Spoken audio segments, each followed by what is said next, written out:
د موسی علیہ السلام معجزات قرآن پاک کې الله جل شانه زې په ذکر کړي. رسول الله صلی الله علیه وسلم ته الله جل شانه معجزات ورکړي. نو دې شاعر ویلي دي چې نور انبیاء کرام ته څومره معجزات او غټول یوازې تا الله جل جلاله درکړي. ابراهیم علیه السلام په اور پاغه باندې ګلو گلزار شو. رسول الله صلی الله علیه وسلم یو امتی صحابیم نه دی ابو مسلم خولانی رضی الله عنه هغه په یمن کې په اور کې واچول شو، اور په ګلې گلزار شو. دا د رسول الله صلی الله علیه وسلم امتی دی. امتی په لاس باندې هغه سره ناشنا واقعا خرق عادت کار چې پیښ شي هغې ته کرامت وایي. بعضې خلک د کراماتو نه دي قایل. کرامات دا ثابت دي، احادیث ډک دي. رسول الله صلی الله علیه وسلم صحابه او د صحابه او نرسته په امت کې نور خلک. کرامت دا د هغه ولی الله خپل اختیار کې نی، دا د الله جل شانه فضلی، دا هغه دپاره عزت باعث یو خبره ده. او کرامت دا هغه دپاره کرامت دی او د پیغمبر معجزه ده. نو ابو مسلم خولانی رضی الله عنه باندې الله جل شانه اور دغه سیخ کړو، بیا مدینه منورې ته راغلی د یمن پرېښو. او حضرت عمر فاروق رضی الله عنه شخصیت وسره غاړه غټی شو، پیتا خو د ابراهیم علیه السلام یاد تازه کړ. رسول الله صلی الله علیه وسلم تا الله جل شانه کونټي د موسی علیه السلام هغه به کاڼي ته راخلاصه کړه، هغې نه به اوبه جاري شي. نبی کریم صلی الله علیه وسلم به ګوتې مبارکې په لوښي کې کېښوي، هغې نه به چینې جاري شي. کونټي کاڼي ته راخلاصول او د کاڼي نه چینې جاري کېدل دا بیا هم ذهن اخلي، ځکه چې سیندونه، چینې، دریابونه د کاڼو نه راوځي. او د ګوتو نه د انسان د ګوتو نه د غوښې نه د اډوکو نه چینې جاري کېدل، د ګروتونو من نه اوبه راوتل، دا ډېره ناشنا معجزه. هغه معجزه ده، دا د هغې نه ډېره ناشنا ده. رسول الله صلی الله علیه وسلم چې به کله مونځ کولو منبر د جوړېدو نه مخکې، نو بیا به په مسجد نبوي کې د کجورې یو اوچ لرګی تنه وه، هغه ولاړه وه، هغې سره مبارک ودرېدو قبلې دیوال کې، داسې ډډه به ورسره وواله، په ولاړې به مبارک خطبه ورکوله. یو زنانه منبر جوړ کو، یا رسول الله تاسو ته تکلیفي، او زما یو غلام دی هغه ترکاڼ دی او هغه ته د دې لرګو د څیزونو د جوړولو چل ورځي، زه به هغه ته ووایم تاسو ته به یو داسې منبر جوړ کړي چې په هغې تاسو کښېنئ. د الله رسول اول منع وفرمایله، بیا وروسته اجازت ورکو. بیا چې منبر جوړ شو، په ډومبي ځل چې رسول الله صلی الله علیه وسلم په منبر کېناستو، نو شاته هغه ستن چې وه د کجورې د هغې نه فریاد راوت، جړا وه، او داسې جړا په انساني لکه چې انسان جاړي، داسې جړا وه. صحابو ټولو اورېده، ټولو صحابو اورېده، اوچ لرګی او جاړي. مولانا روم رحمه الله په خپلو اشعارو کې فرمایي که یو فلسفي او یو یوناني او یو دهریه او یو بد عقیدې والا کس د هغه فلسفه هغه دا نه مني چې اوچ لرګی خبرې څنګه کوي، مونږ یې منو. رسول الله صلی الله علیه وسلم فرمایي په بني اسرائیلو کې یو سړی په غوا باندې سور غوا ورته مخ راواړلو، ورته وایي چې لم اخلق لهذا انما خلقت للحرث، میں اس لیے نہیں پیدا کیا گیا، میں تو کھیتی باڑی اور ہر چلانے کے لیے پیدا کیا گیا، جدید پارنیم پیدا. بے او فرمایل چې زمام ایمان دے پدی باندې چې غوا خبرې کولی شي، دا الله په قدرت، او دا ابوبکر هم په ایمان دی او دا عمر هم په ایمان دی، دا الله په قدرت. اول ورځ کور کې ناستم، ماشومان خو عجیبوي، ماشومانې یو دوه وسۍ مې دي وړې، اتو کارو. هغه یو وایي زما د ارمان دی ابوجي چې ما په لاس باندې یو ګړی وی او په هغې ګړی کې یو بټن وی، او هغه بټن مې والی وی او زه بیا چانلی دی او په هوا تلی وی، او دا یهودیان مې یو قتل کړی وی. دا اتو کالو ماشوم جینۍ یو یهودي مې نه وی پرېښو، خو چا لیدی نه، او بیا واپس راغلی. نو هغه بل نوسی مې ورته وایي هغه هم تقریبا 8 کالو د 9 کالو هغه ورته وایي چې داسې وکړه چې سورې مزمل یو څو ځله ووایه نو پیریان به دې په خپله ګیره کې واخلي ما اورېدلي چې سورې مزمل څوک څو ځله ووایي نو جنات یې په ګیره کې واخلي نو جناتو کې به پټه شي نو بیا به لاړه شي نو نوسی مې ناست دی د مولانا جهانګیر صاحب زوی دی هم وړوکی دی هغه ورته وایي د اسبابو په درجه کې خدا خبرې محال د اسبابو په درجه کې دا خبرې محال دومره د نکتې خبره زه حیران شو الله جل شانو دی هغه ماشوم صحت ښه کړي سترګو باندې غریب دغه دی کمزوری دی 5% نظر یې لګي 95% نه لګي وی د اسبابو په درجه کې خدا اعمال یعنی د الله په قدرت سره کیږي او د اسبابو په درجه کې داسې نه کیږي په دې کې اشاره وکړه چې خدای وغواړي بیا کی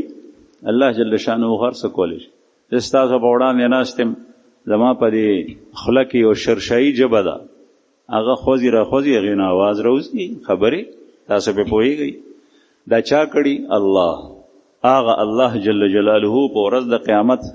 ستاسو د لاسونو ته قوت ګویایي ورکړي دا لاس به خبرې کوي دا سرمن به خبرې کوي دا خپې به خبرې کوي دا هر یو اندام به خبرې کوي چې تا په ما باندې دا ظلم کړی او دا ظلم کړی او دا ظلم کړی نو عرض میں دا کول زما عزتمند چې رسول الله صلی الله علیه وسلم ته معجزات الله پاک ورکړو استوانه حنانه چې کله جړل د الله رسول منبر نه راکوشو لاسه پکې هو چې لاسه پکې هو نو کلا راش ځکه چې هغه قرب هغه ته پاتې شو د الله د رسول قرب وته حاصلو دا غي مبارک شاه باغی سره لګیدا هغه باغی خوشاله د رسول الله صلی الله علیه وسلم قرب ته لري شونه جوړلی چې لاسه پکې هو کلا راش بیا وته وای ستا څنګه خوخه ده چې زتا په دې ځای کې خخه کم او ته بیا تازه شي او تا باندې میوم لګي او ته همیشه یې چې تر څو پورې دنیا آباد ده او تا نه خلق میوه خوري دا دې خوخه ده او که دا دې خوخه ده چې ته په جنت کې نو هغې کجوري ورته ووایي چې زما دا دویم صورت خوښ دی چې زه په جنت کې نو رسول الله صلی الله علیه وسلم دغه استوانه دا د منبر سره خخه کا نن سبا چې څومره حاجیان معتمرین زوار مدینه منورې ته تللي تاسو کې ناستي یو سلام ته چې ځې د منبر سره شاته په یو ځای کې لیکلي په وستن باندې استوانه حنانه نو هغه ځای کې دغه ځای کې کجوره ولاړه وه اوس هغه کجوره خخه چې کوم دی نو د دې او د منبر ترمنځ رسول الله صلی الله علیه وسلم په زمانه کې بیا خخه شي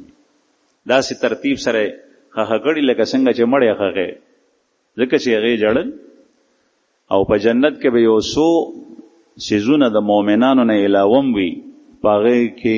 یو دغه کجورم ده چې دا هم په جنت کې رسول الله صلی الله علیه وسلم معجزات ډېر زیات لیکن د الله د رسول یو دوه معجزې دي د هغې قدر وکئ او په هغې باندې عمل کوئ یو قرآن کریم زما مخې ته پروت دی دا د رسول الله صلی الله علیه وسلم داسې معجزه ده چې زموږ د سترګو په وړاندې داسې کتاب د دنیا یو قوم چې عربي پیژني نه پیژني هیڅ چا د دې په مقابله کې نه دی وړاندې کړ او د دې حفاظت الله جل شانه وغسته چا پکې تبدیلی او تغییر هم نه دروسته چې څوک راولي په دې مخ باندې ورته پلي کیږي او دا الله د دې قران حفاظت الله جل شانه کوي خوش قسمت دي هغه سینې د حفاظو چې پاغه کې د الله جل شانه دا کلام پاک ډیر سپاره محفوظ دي کاغه واړه دي او کلوې دي خوش قسمت دي هغه جبه د مؤمنانو د مسلمانانو زنانا نارینا چې پاغه باندې د قران پاک تلاوت سحر او ماقام کیږي بعضی محروم انسان بدقسمت انسان یا قران زدنی یا قران زدای لیکن دا ډیر بدقسمت ای چې د قران زده کړي نه پس د قران د حفظ نه پس د قران پاک د تلاوت خیال نه ساتي دا د رسول الله صلی الله علیه وسلم معجزه ده دا زده کوي د دې تلاوت کوي د دې په معنا ځان پوي کوي د یو مستند عالمنا معتمد عالمنا صحیح نظری او سوچ والا داغه نه قران پاک زده کوي قران کریم په تدبر سره بیا تلاوت کوي او روزانه دې ته یو برخه ورکړي چې دومره قران پاک به تلاوت کوم تر څو پورې چې دا قران پاک وی دا خلق او امت گمراه کېدی نشي چې څه وخت خطا کېږي د قرآن ته دی ګوري. د دې تشریح د رسول الله صلی الله علیه وسلم د احادیثو په شکل کې ده او د هغې نه آسان مسائل مستنبط کړي د فقهاو د فقه په صورت کې مدون پراته دي، څوک خطا کېدی نشي. حضرت عمر فاروق رضی الله عنه د نبی کریم صلی الله علیه وسلم نه حدیث مبارک نقل کړي، ان الله يرفع بهذا الكتاب اقواما ويضع به آخرین. اللہ جل جلالہ اس کتاب کے ذریعے سے بعض قوموں کو اوپر اٹھاتا ہے اور بعض کو نیچے پٹخ دیتا ہے. بعض قوموں نے اللہ جل شانہ اوچت کی، چمیار، شاخیل، جولا، ننداب، کلال، پاغه کې یو سړی د قرآن پاک سره تعلق جوړ کی، داغه دا خاندان دا نوم دا سپک چې و د خلکو قتل هار څه ختم شي، هغه الله جل شانه اوچت کی. او کوم سړی چې داغه مشرانو کې علماو نیکه کورنۍ و قرآن کریم ته شاکا، هغه د دنیا بد کردار او بدترین سړی جوړ شي، هغه میاں، هغه سید، هغه د عالمانو بچی، هغه داسې خطا روان شي چې دلتم ذلیله حالتم ذلیله، یوم پہ لعنت وی بلم پہ لعنت وی. ولی دی قرآن کریم ته شاکا. نو د قرآن کریم قدر پکار دا د رسول الله صلی الله علیه وسلم ښکاره معجزه ده. دویم دا چې پیغمبر علیه الصلاۃ والسلام په لږ وخت کې یو داسې معاشره چې دا غیر سمیدل دا بالکل ظاهری عقل او حواس په نږدې ناممکنو، دا الله رسول چې کله رالو دا غیر معاشره اصلاح فرمایل. نن سبا مونږ نه په کورونو کې بچو یو دوه خطا کړي، یو کور نشو سمولی، دا غیر صحیح تربیت نشو کولی. رسول الله صلی الله علیه وسلم براہ راست د جزیرۃ العرب د خلکو تربیت کو، اخلاقی کردار اخلاق په لحاظ سره انتهایی لاندې قوم چاړو سره ګڼل نه، هغه داسې روچت کل چې په هغې باندې یونان خلق، انګریزان، هندوان کتابونه په صحابو لیکلی دي چې ایک ایسا شخص جو عرب کے جزیرے میں آیا جس کے رہنے والے اور باسی لوگ انتہائی بد اخلاقیوں میں مبتلا تھے،